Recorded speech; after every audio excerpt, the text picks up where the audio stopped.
Good morning, Islanders. Let's fill up the front, please. It should be back up. And it stopped.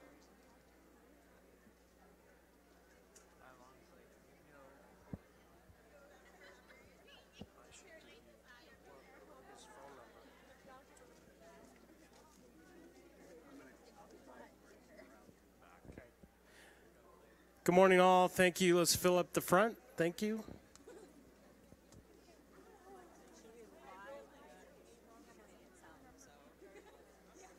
Oh, yeah, that's right.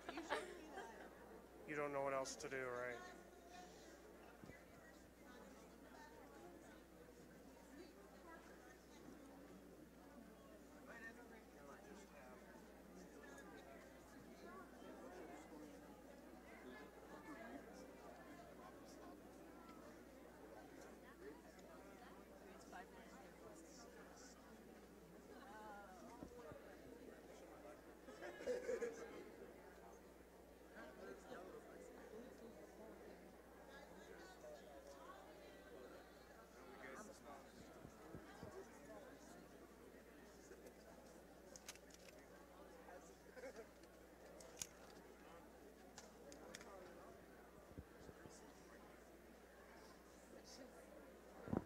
Let's fill up the front.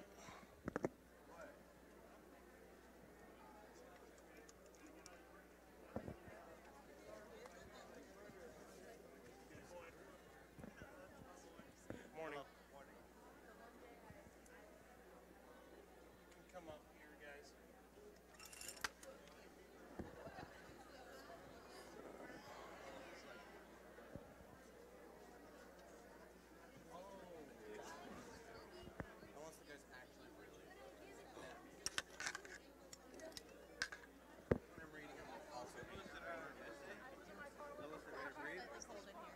I might keep my jacket on now. Give you my phone. Come back. So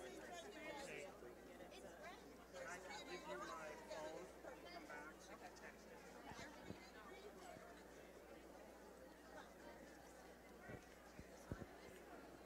Let's try to fill up the front first, front to back in the loge. Thank you.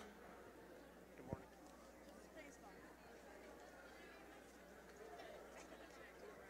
Good morning. Good morning, how are you? I'm well. Heather, right? Yep. Meet you. Right when you get your paycheck, you go straight to yourself.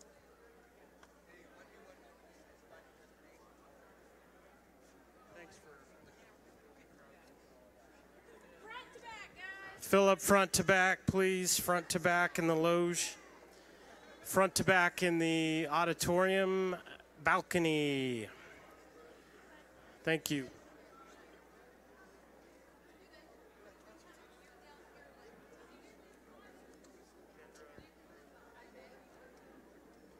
Yeah, 5 people go this way. Guys, go. Fill the seats, front to back, guys. This one.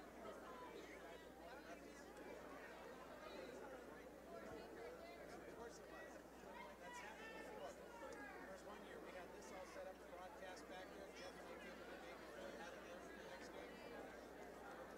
Front to back, guys.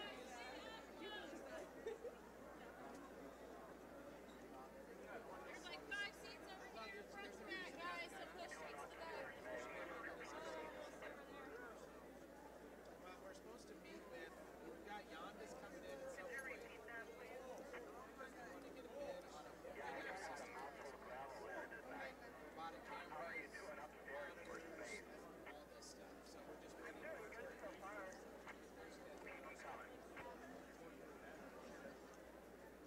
Charity, we've talked to Corey about it. The only person we haven't put in the paper is the catcher. Specifics. Front to back, guys. Move forward.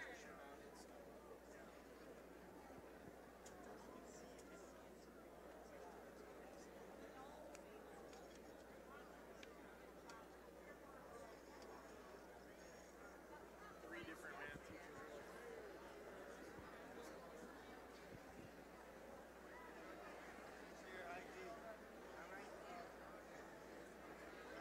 I'm ready to graduate.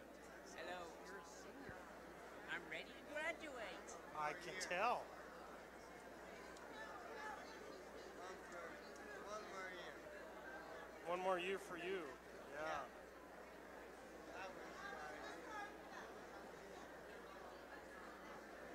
So, can I charge my Chromebook?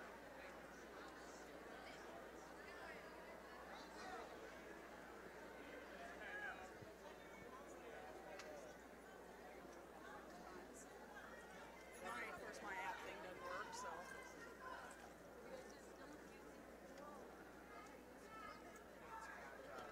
Said We did nothing.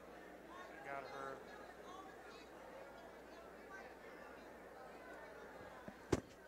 Here, have him listen and go ahead and just make an announcement to the kids to do. All right, fill up the loge, please. Find a seat. Thank you.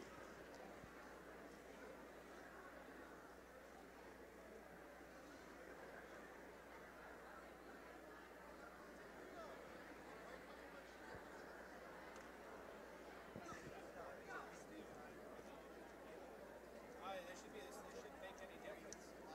She heard you when she was standing there through her headphones. Been about a week.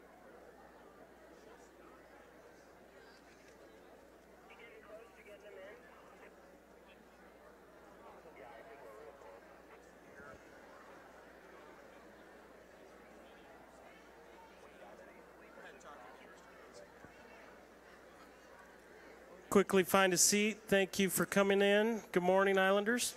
You're coming through here, so if it's coming through here, they should be getting back home.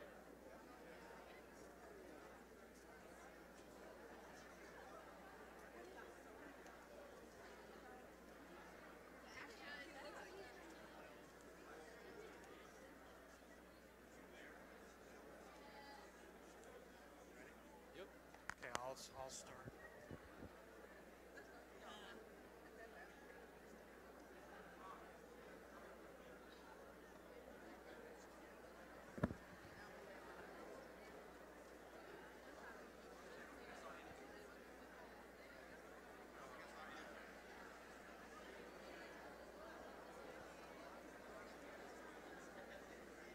Okay, good morning, all. We're going to get started.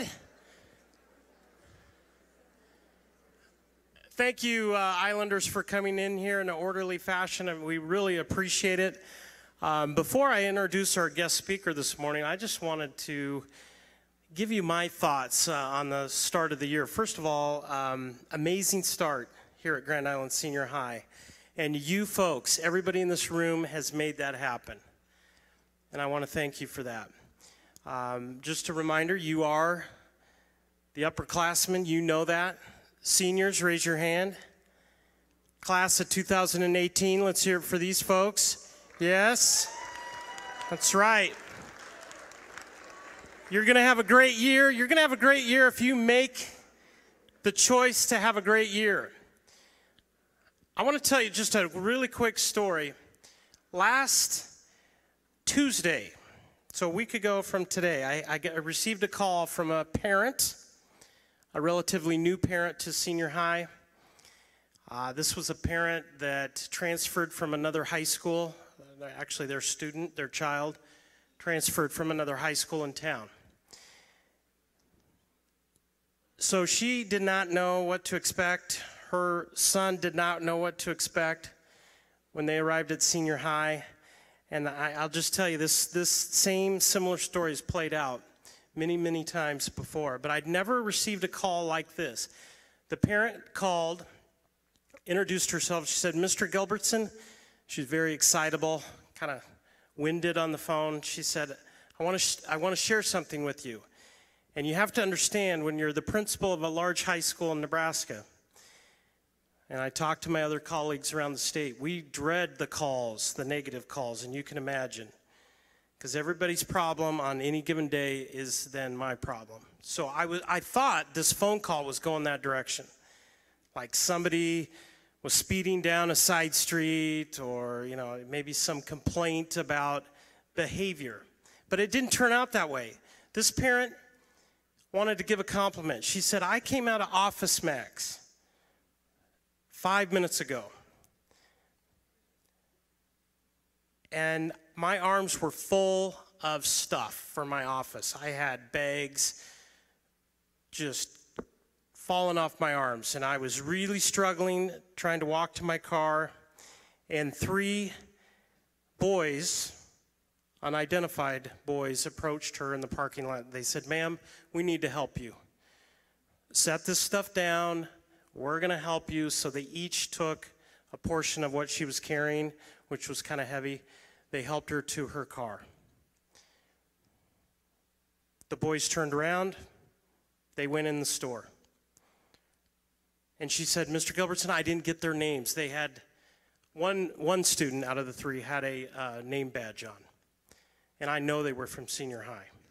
I thanked them. They turned around. She said, "I was so shocked that 3 teenagers would be so kind to me." So she connected that to her concern about transferring over to a large high school. She'd heard rumors, but none of them are true. And she was delighted. And so she ended the conversation with me. She said, thank you. Make sure you tell your kids they are awesome." And so I can't think of a better example of wear purple be gold than that. And it happens all the time. This was a story that just happened to hit my desk. But there's plenty more, because I know a lot of you out there would do the same thing. Okay? So I want to thank you for being you, and I want to thank you for your character, your respect, the responsibility, the mindset that you bring to this school every day. The purpose we come to school, you're reminded every day, it's for you, it's for your future. And you have a lot of power there. Your senior, I'm amazed at the seniors. I've talked to seniors this first few days of school, and I've heard plans. People are already committed to colleges. They've got a plan. They know what they're doing. Other folks know exactly what they're doing for a career, whether it's military or they know a company that they're striving to work for. It's amazing. And so if you're a junior, join those seniors and be thinking about your future. Okay? Believe in yourself. You spent 8 years believing in Santa Claus, right? So you can, maybe less, but you can believe in yourself for 5 minutes, for an hour while you're in class. Okay, strive to be your best. A person once said that crazy people are the only people that think they can change the world. But in fact, those are the only people that change the world. So be crazy. Get after it and go for it. At this time, I want to just give you a little bit about our speaker today. Hunter Rabenslaben is a 2017 graduate from Waverly High School. He's currently a freshman at UNL. He's the youngest speaker we've had come into this school. But I think he's a little crazy, okay? Sorry, Hunter. I think he's just a little crazy. He wants to change the world, and he's doing it. He's the founder of Athlete Nation. Don't look that up now on your phone, but it's a Twitter site. It has 74,000 followers, roughly, 70,000. Pretty neat stuff. So he has a message for you this morning. I want you to stay off your devices and give your full attention. Let's give a warm welcome, Islander welcome to Hunter Rabenslaben. All right. Thank you, Mr. Gilbertson. All right, what's up, Grand Island High School, guys? I'm so excited to be here. Give yourselves a round of applause for waking up this morning and being here. That's it, deserves a round of applause. All right. Guys, I'm so excited to be here, and I don't know about you guys, but growing up, one of the things that I loved most was going on vacations, family vacations. And when I was pretty young, I went with my family to Jamaica. And being this Nebraska kid that's just used to corn, hadn't even seen the ocean before, it was the time of my life. It was awesome. We swam with dolphins, we scuba dived, we stayed at this 5-star resort. My dad got stung by a jellyfish. Yeah, that happened. And I also got some girls' numbers from the resort that we were staying at. So it was a good trip for me. And the highlight of that trip, though, was going ziplining. And this is probably terrible, but the reason that I loved ziplining so much was because my mom hated it. She was scared to death of heights. Like, I'm talking like scared on steroids scared. She was terrified. And the Jamaicans that were our tour guides figured out real quick that my mom was scared. And so instead of comforting her like they probably should have, they messed with her. And the Jamaicans that were those Jamaicans had the power to hoist people up 300 feet up in the air and make the cable bounce. And so when it was my mom's turn to zip line from one platform to another, that's what those guys did. And the first time that happened, my mom looked down, literally hanging 300 feet up in the air, and she screamed and yelled, "Oh, crap!" Then one of the Jamaicans yelled, "No! No crap in my jungle! No crap in my jungle!" And man, I love that story, mainly because it was hilarious watching my mom, but also because it showed a lot about who she was. You see, my mom spent a lot of her life outside of her comfort zone. She spent a lot of time being put in uncomfortable situations. And she always seemed to face those situations head on. When my mom was 14 years old, she was diagnosed with Hodgkin's disease, a type of cancer. And as a freshman in high school, she had to go through chemotherapy, radiation, she had to lose her hair. And because of all the surgeries that she had, or because of all the treatment that she had to go through, the doctors told her that she'd never be able to have children, that she'd never be able to have kids. And growing up, that was one of my mom's dreams, was to have a family of her own. Well, my mom pushed through that battle of cancer, hoping that things would work out, that she could beat the odds. And that's what my mom did. She ended up having me and then my little sister, Ashley. And sometimes I wish she didn't have Ashley because she drives me freaking crazy, but what can you do? But growing up, we were a typical family. We lived in small town Waverly, Nebraska. I kept busy playing sports. My sister would play with the neighborhood kids. My dad would work on house projects in the garage, and my mom would stay busy planting stuff in her garden. I had a pretty good childhood. Things weren't perfect. I wasn't living in a big old mansion or anything, but we were all cool with where we were. We wouldn't change a thing. And that's when life hit us. When I was 10, actually on my 10th birthday, my mom got the news that her cancer came back, this time as breast cancer. And I can still remember my mom and my dad calling my family together to break the news to us. And my mom was crying, and my dad was crying, and it made us all cry. And I was confused. I'd heard about cancer, and I'd watched a lot of Grey's Anatomy growing up, so it scared me thinking about what my mom was going to go through. And over the next year, I had to watch my mom fight for her life. And that was really the first time that I had to face something tough in my life, and let me tell you, it was tough. Watching her go through treatments, being in and out of the hospital, seeing her body so weak was not easy. I remember every night my mom would take me to bed, and she'd give me a hug, and she'd tell me goodnight, and I'd always hold on for an extra second, not knowing if she'd be around another day to give me a hug the next night. As a young kid, that was my mindset. That's what I thought about every day. And while it was tough watching my mom face cancer, there was also something about it that amazed me. What amazed me was the way that my mom lived her life every day. Yeah, I think my mom realized from battling cancer as a kid that life's short, and so growing up, I saw my mom in the way that she always seemed to help other people. But her going through the struggles of cancer didn't stop that.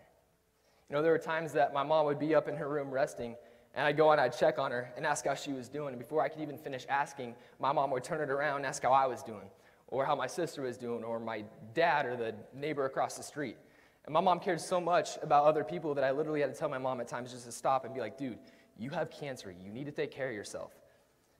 But caring for people is who my mom was. My mom went on to take down that battle of cancer. We actually had this huge party at my house to celebrate. I'd say probably 200 people showed up.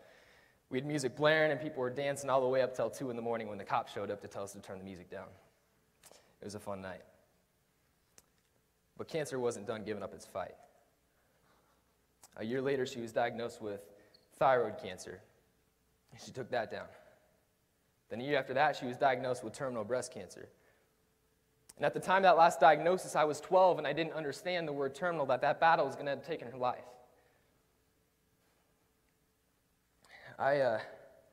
Things hit one evening when I came home from work. I actually detasseled corn at the time, which sucks, by the way. Did you guys detassel? Raise your hand.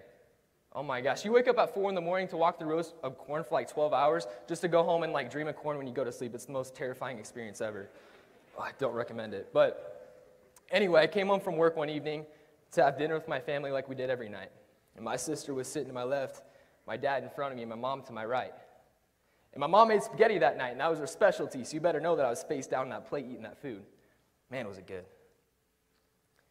And I remember at one point I looked over at my mom.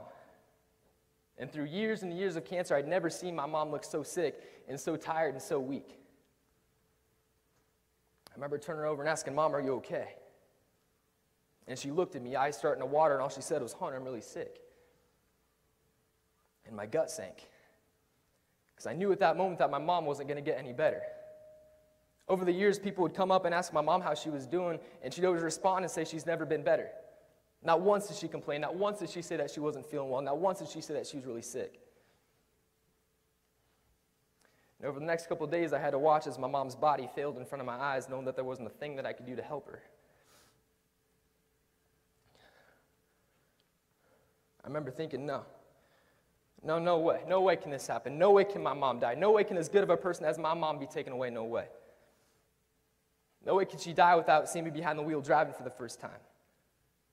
No way could she die without seeing me graduate high school. No way could she die without being a grandma to my kids or to see me get married. No way. No way. But on August 4th, right before my freshman year of high school, my mom did pass away. I held her hand as she took her last breaths. A family all around in that small hospital room feeling numb like we were all living some nightmare. I hadn't even gotten into high school and I had to go to my mom's funeral. My phone was blowing up. People sending texts, direct messages, voicemails, letting me know that they were sorry, that they were there for me. And weeks passed and I was lost. I'd be playing football and I'd make a big play, then I'd look up to the stands and see the seat next to my dad's empty. My mom wasn't there. And during the day, I'd go to school and I'd put a smile on my face, acting like I was just fine, acting like nothing happened. But at night, after football practice, I'd go home and I'd run into my room and I'd cry until my eyes couldn't cry no more. I began doing some serious soul search and trying to figure out why this happened, trying to figure out how I can move on without my mom in my life. And I remember one afternoon, I went to grab a pen from one of my mom's drawers. And that's when I came across a sticky note tucked in the back of the drawer. And I saw it was my mom's handwriting. And the note read, "Help people." That was it. That's all it said. It said, "Help people." And at that moment, I instantly sat back and began reflecting on my mom's life. The legacy that she left behind and the life that she lived and the way that she always seemed to help people. You see, I think my mom realized from battling cancer as a kid that life's short. She learned what it meant to live and how important it was to make a difference to other people's lives and to make the most of her life on earth. Those are all things that my mom instilled in me growing up. Not by preaching those things, but by the way that she lived every day. And by the way that she'd reach out and become a support system for other people going through cancer. And by the way that she'd be at every single one of my baseball and football games just days after her surgery. And by the way, she'd go outside with me the day after her chemo treatment to play catch with me in the backyard. You see, my mom made a difference in other people's lives by the way that she lived hers. And I remember at that point that everything became clear to me. Everything became clear. I knew what I had to do. I knew that I had to keep my mom's legacy alive, that I had to help people, that I had to change the world. I was 12 years old, and in my high-pitched 12-year-old voice, I was like, "World, look out, I'm coming." And the world had no idea what was coming. Because I remember staying up late at night thinking and dreaming of how I could impact people, of how I could be a part of something bigger than myself, of how I could make the most of my life. Now, I didn't want to live a regular life where I was just going through the motions, wasting time and wasting potential. What I wanted was to make my mom proud. And it wasn't long before I decided to create a Twitter account. I was going to change the world with a Twitter account. But I thought that might be a way that I could reach people. And so when I was 12 years old, I created this account and I called it Athlete Nation. And the reason I called it Athlete Nation was because growing up, playing sports was a way of life for me. And I saw the connection between sports and life. You get in slumps in baseball, you get knocked out in football, at least I did a lot, if I'm being honest. But it's adversity the same way that cancer was adversity for my mom. And so when I created this Twitter account, I began posting these inspirational messages that related to both sports and life, things that I hoped would encourage people and pick them up. And what I didn't expect was the way that the account took off, because within a month I had 10,000 followers. And I don't know what those people were smoking to want to follow me, because looking back, my tweets were terrible, man. They were awful. But the followers kept rolling in. I was getting followers from regular people, athletes, non-athletes, coaches, sports fans from all over the world. I was also getting followers from professional athletes like Dak Prescott, Johnny Manziel, Bryce Harper, and even Dallas Cowboy cheerleaders. That's what I'm most proud of. So, now fast forward 6 years, Athlete Nation is now a sports media company that's dedicated to empowering athletes, coaches, and sports fans to change the world for the better through social media. Athlete Nation has 70,000 followers, has had tweets go viral, and reaches over 5 million people every month. That's twice the population of the state of Nebraska. And while the numbers are cool and all, to me, it's bigger than that. It's about impact. Because I remember being 13 and 14 years old and looking at my follower count and thinking, man, I'm reaching a lot of people. But are my tweets really making a difference? Like, can my 140-character posts actually impact someone's life? And almost on cue, I had a couple followers direct message me. One message came from a guy named Michael. And now keep in mind that I'd never talked to Michael before, and he'd never talked to me before, but he told me that he'd been following me for years. And he told me how he'd been in a really dark place in his life, that things were looking pretty dim. And Michael told me that every day he would open up Twitter, he'd scroll down his timeline, and he'd come across whatever I posted on Twitter that day. And he told me that whatever I posted on Twitter that day would give him hope and courage to push on another day, and another day, until eventually he got a scholarship to play football at a major university, where he is today, killing it as an athlete and as a person. And over the years, I've had a lot of people like Michael reach out and tell me similar stories like this. I've got another story. 2 years ago, I had another follower reach out to me. He told me about a kid at his high school named Owen Grosser. And Owen had Down syndrome. And he told me that growing up, Owen wanted nothing more than to play basketball. So as a way to be a part of the school's team, he was the school's basketball manager. Well, late in one of their games on senior night, their head coach decided to give Owen some playing time. It was late in the fourth quarter when Owen's name was called. He ran out into the court, crowd on their feet. A teammate passed him the ball. He took 2 dribbles and lined up for a 3-point shot, and he drained it. The crowd roared. Owen pumped his arms, smiled across his face. Man, he's on top of the world. Owen ended up going 3 for 3 that night, and he inspired everyone in that gym. Well, that follower of mine that reached out and told me about this story sent me the video of Owen making those shots. And he told me how their school was trying to get Owen onto SportsCenter. So he asked if I could tweet out that video to help them with their campaign. I said sure, and I got it posted. And within 4 hours of posting that video out on Athlete Nation, Owen Grosser was #1 on ESPN SportsCenter's top 10. And why do these stories matter to you? Because you all have the power to inspire and to change people's lives. Man, it doesn't matter who you are. It doesn't matter if you're into sports or you're a band kid or a drama kid, you like art, you like singing, you like skateboarding. It doesn't matter if you're real involved in the school or you're just here for class. It doesn't matter if you're the loudest or the quietest kid in this room. It doesn't matter if you come from a perfect family or a broken home. It doesn't matter. You all have the power to make a difference. And trust me, I get what it's like to be in the middle of Nebraska surrounded by corn, and it feels if you can't make a difference in this world, that what you say or do doesn't matter in the grand scheme of things. But let me tell you something, it does matter. As social media gave me a voice as a 12-year-old from small-town Nebraska, and it gives a voice to each and every one of you too. And that's so awesome to me. And I do have to say, if you guys have a platform on social media, and you're just using it to throw shade or to boost your social status or to put yourself above others, man, know that that's where we're at right now. That's the norm. That's the norm for a lot of us.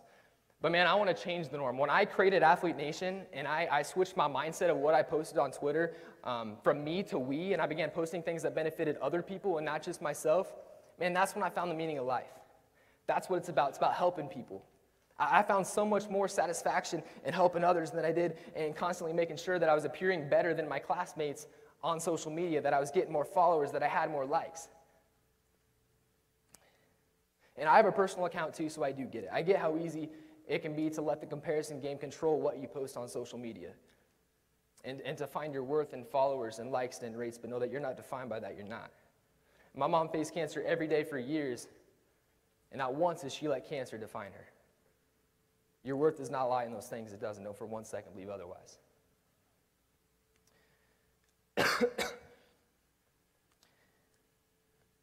I believe we can change the world. I believe that we have this passion as young people where we can share our voices and we can make our voices heard and we can share stories and we can make the world a better place.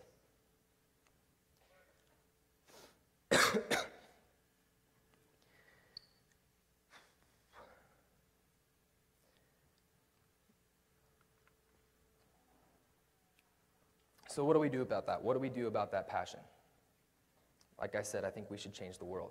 But how do we do that? How do we change the world? Well, I sat back and I thought for a while, and I realized that we can we can make the world a better place if each of us do a couple different steps. And number one, and yeah, it's cliche, but earn respect. That's where it starts. If we want to start making our voices heard, if we want to start making a difference in a positive way, that starts with how we treat people in every aspect of our lives. It starts with how we act at home and at school and at our job for some of us. And that is important because if we're shoving kids into lockers or we're cussing at our parents, but we're also posting positive stuff on social media, then people won't take us seriously. We're sending some serious mixed messages. Earn respect. That's where it starts. And number two, inspire. Man, inspire other people. How many times have you had a rough day and you're laying in bed at night when you come across something on social media that just speaks to you? Something that made you say, man, I really needed to hear that. And we can be that voice for others. And to me, that's pretty cool. And it doesn't have to be anything life-changing or real special, but realize the level of influence that you guys have, because it's there. There's already enough negativity and things that just don't matter on social media. Strive to be something different. Strive to be a light. Number three, support. Man, support other people. If you see someone struggling, reach out, slide into those DMs, let them know you got them. Because I recently came across a story of a girl named Katie, and Katie grew up in a home where she wasn't really cared for, and she struggled to make friends at school. Katie became suicidal, and as a last resort for help, she commented on a video on YouTube saying she was going to kill herself. And that's when someone reached out to her, a stranger, someone she'd never talked to before. And all the stranger did was respond to her comment saying that he was there for her, that she was stronger than whatever she was facing. And that message ended up saving her life. Don't ever pass up an opportunity to help someone. Don't ever pass up an opportunity to support someone. Because I know that there are a lot of people in this auditorium that are hurting. Rough situation at home, getting picked on in these halls. They lost someone close to them. McDonald's messed up their order. Man, it happens. But realize that we all have the ability to change someone's life with one encounter, one post, or one message. And number four, stand for something.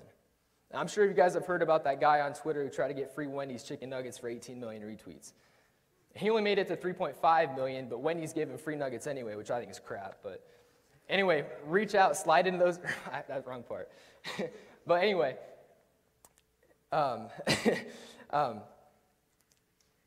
bring attention to causes that matter, like free nuggets for life, because that matters. But also, there are other real issues in this world. And honestly, I don't want to be 80 years old where all I can do is watch the news all day, every day, and see the same problems happening in this world when I had every opportunity to change them. And if I'm being real, I believe that young people, man, we have the ability to lead a revolution on a global scale like no other generation has ever had the ability to do before. Take that in, because that's pretty awesome. But also realize that if you're taking to social media to stand for something controversial where someone may not agree with you, don't be a jerk. And you guys know this, but I've gotten into Twitter fights in the past where I was just taking shots at the other person. I thought it was fun, and it kind of was, but I realized that no real change can happen that way. It can't. Be better than that. Try to understand the other point of view, because oftentimes, especially on Twitter, there's no context to a 140-character tweet. And you may feel passionately about something, but in 140 characters, it's real hard to explain your background and all the reasons and things that make you think the way that you do. Take a stand, but don't post to offend. Post for understanding. Post for change. And some of you guys may be like, that all sounds great and wonderful and all, but how do we actually, I don't have 70,000 followers, so how can I make a difference? I can't make an impact like that. And first of all, you can. It doesn't matter if you just have 10 followers. It's not about numbers. It's about impact. But if you guys have a message that you want to get out to more people, I also got you. I recently partnered with a company called Class Intercom, and they've given me the ability to allow my followers to post on my profile. So if you want something tweeted out to 70,000 followers, as long as it's not like filled with profanity or anything, I'll work to get it out there, I promise. And now before I wrap up, I have one last thing. It recently became 4 years since my mom passed away. And man, I'd give anything to have her back. But not having her around has taught me that life's short. That I have to make the most of my life. That every day I have to help people. That every day I have to inspire people. That every day I have to empower people. And you can do the same. You all can do the same. And some of you guys may have heard that song by Big Sean called "One Man Can Change the World." I believe anyone can change the world. I recently did some research, which is surprising for me because I don't do research, but I found that the average person in this room will meet 10,000 people throughout the course of their lifetime. 10,000 people. And social media opens that door to a much larger number, but imagine if each and every one of us in this room impacted the lives of 20 people. Just 20 people, and then those 20 people impacted the lives of another 20 people, then another 20. Then in 5 generations, in 125 years, the world will have been changed. And that can start right here, right now, smack dab in the middle of Nebraska at Grand Island High School. Man, you guys can change the world. Go out and make it happen. Thank you.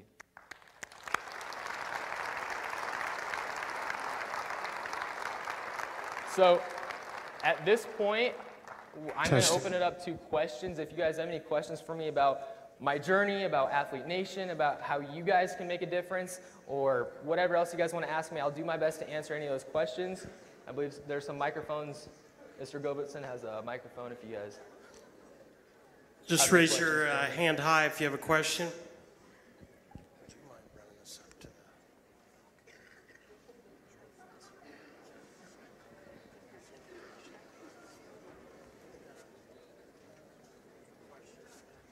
Also, I want to take a picture with you guys really quick. This is for Twitter. All right, everyone smile.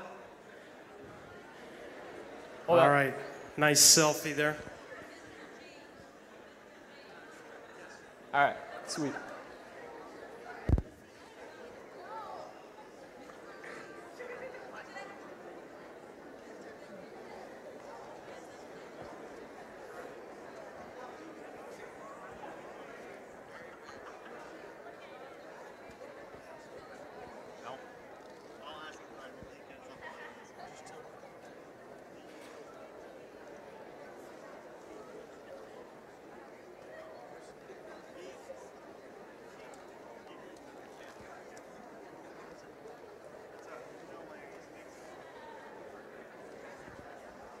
All right, right here.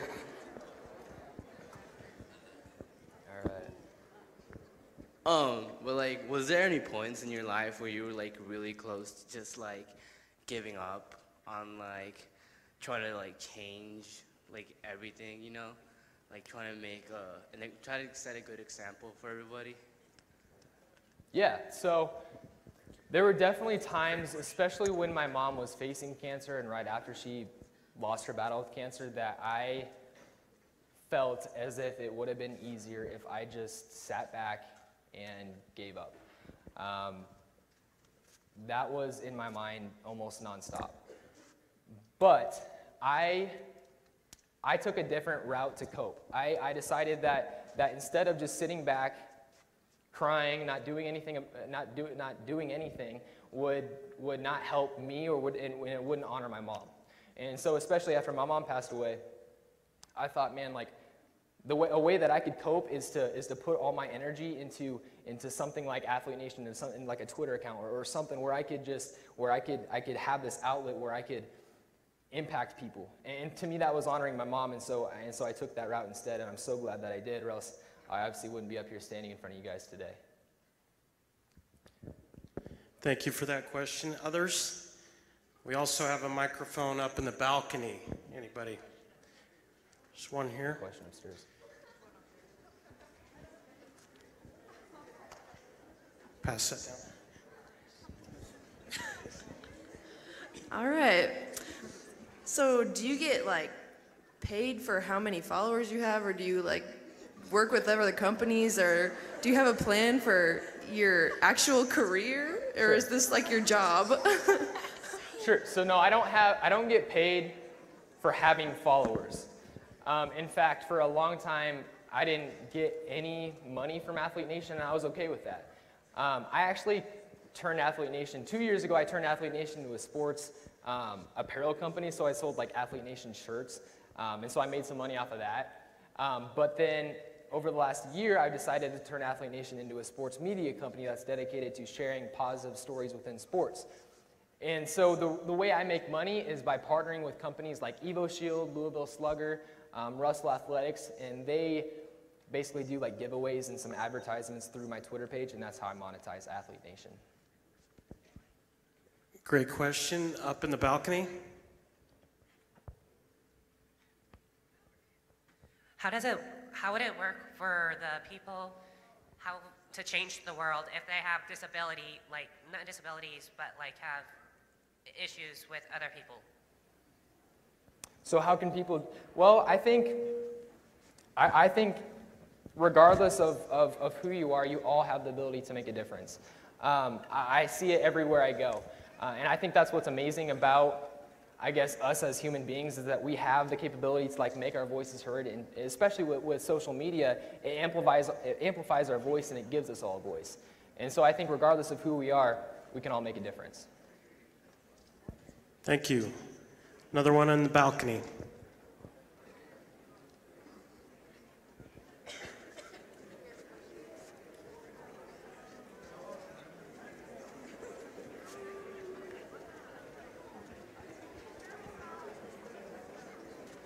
Are there any non-sports related equivalents of what you do? I have no idea what was just said. Oh. Try again. Are there any non-sports related equivalents of what you do?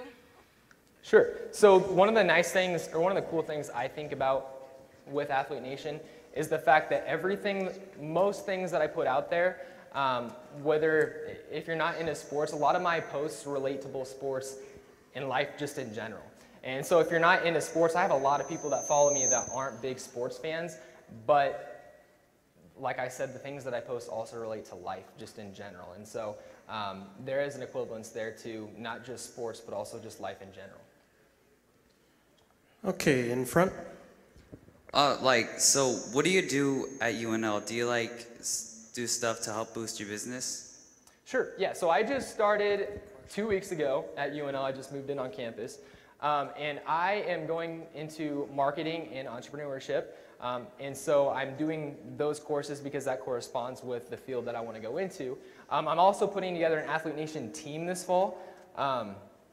That I'm getting like a video producer on board, I'm getting a sports journalist and a number of others, so that I'm not taking this all on by myself, and then so that I can continue to put out great content for my followers to see. And so that's what I'm pursuing throughout college. Another in the balcony. But do you follow back? I do if you're from Nebraska. That's one thing I do. So if I see that you follow me and I see you're from Nebraska, I'll give you a follow back, absolutely. And here's a shameless plug. My personal Twitter account is @Rabenslaben. So if you guys want to follow me, I'll also follow you back on there.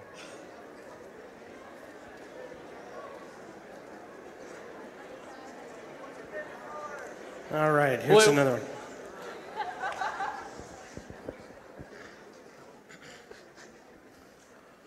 All right. My mom is like, my little brother is sick at the hospital right now since yesterday, and my mom is with her.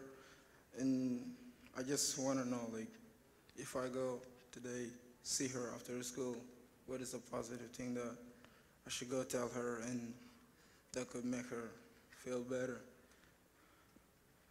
So I missed kind of the last half of that, but what I said is, like, my mom is having a hard time, like, interacting with the nurses, because, like, every time nurses walk in, they take blood withdrawal from my brother, and she's having a hard time from, like, she doesn't understand what they're gonna find from, like, their lab work, and she's having a hard time. Like, what is one thing that I could tell her? Sure. Yeah, so kind of well, first of all, I'm really sorry to hear about the situation that you're in. I think one of the things that kind of sucked for me is that I didn't know my mom was going to pass away until a couple of days before she passed away. It was like I didn't have the year in advance. She knew that she had terminal breast cancer, but I really didn't understand what that meant. And so that hit pretty hard for me real quick. And I think one thing that you can tell your mom every night is that you love her. Give her a hug. Like, I wish if I could have my mom here today, man, I'd give her the biggest hug ever. Just hold on, man. Like, don't just take in every moment that you have with her. That would be my advice for you. How quickly do you reply to people who message you? How do I reply to people that message me? How quickly do you reply? Oh, how quickly? Kind of depends on the message, but usually I respond fairly quickly. I'm also like a college student and involved in a lot of other things, so I don't always respond right away, but I'll do my best to if you shoot me a message, absolutely. Another one from the balcony. What's your Snapchat? Come see me after, I'll let you know. I'm not going to shout out to everyone. Very good.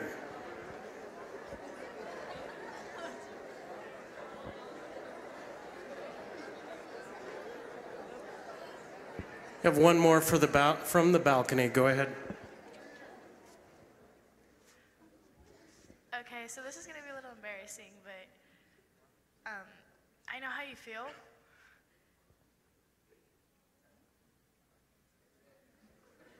This is really hard. My Aunt Chrissy, she had breast cancer twice. Both fought it off both times and then died of brain cancer. So it's nice to know somebody's like out there.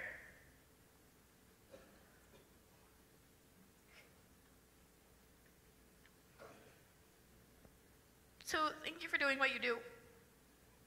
Yeah, no problem. Hey, Thank you.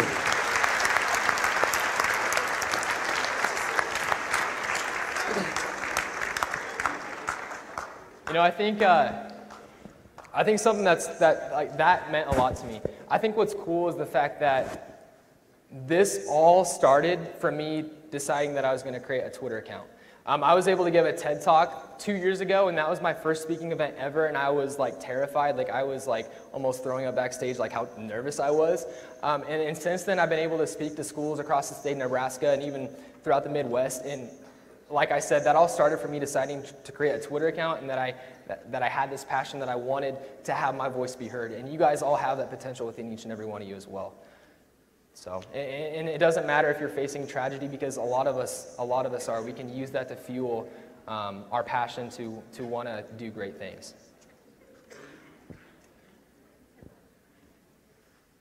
Okay. All right, let's give one more round of applause for Hunter for being here today. Thank you so much, Hunter.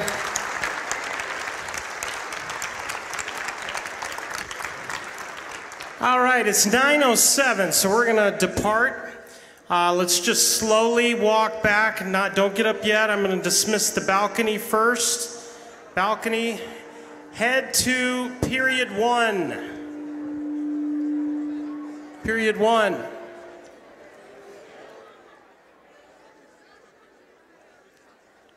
And we're gonna have the loge on my right. The loge, you may be dismissed. Go to period 1, slowly walk.